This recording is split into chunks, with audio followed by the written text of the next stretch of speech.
Hát szerintem ez most már az 5. éven féken, tehát 2004-ben voltam először féken. 3 éve legalább.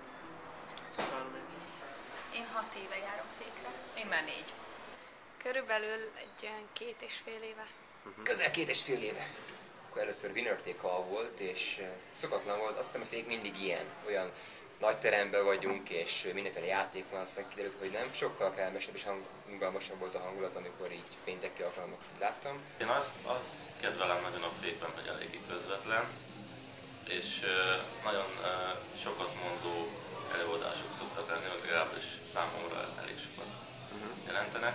Hát a barátnőm mesélt nekem róla, és megtetszett, és gondoltam, hogy Így általában így azt tapasztaltam, hogy nagyon jók az emberek, a hangulat így nagyon pörgős volt, és sose volt unalmas, úgyhogy és nagyon nyitottak voltak, tehát egyfolytában jöttek oda hozzám, látták, hogy új vagyok, nem ismerek senkit, és nagyon, nagyon nyitottak voltak velem.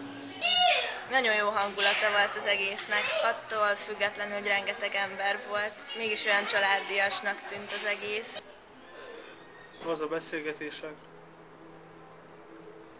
hallják az igét, Isten szavát.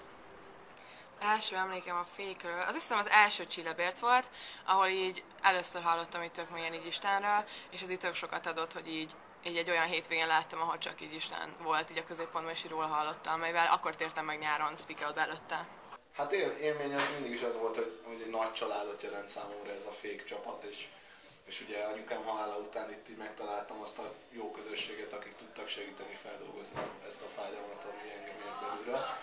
Úgyhogy én mindig jó kedven jöttem minden pénteken, és szerintem fogok is jönni mindig. A Bibliát én ismertem mindig is, de a kulcsot, a megértéshez az itt kaptam meg. Tehát én Bibliát olvasgattam néha napján, de itt rendszeresen elkezdtem olvasni ennek segítségével.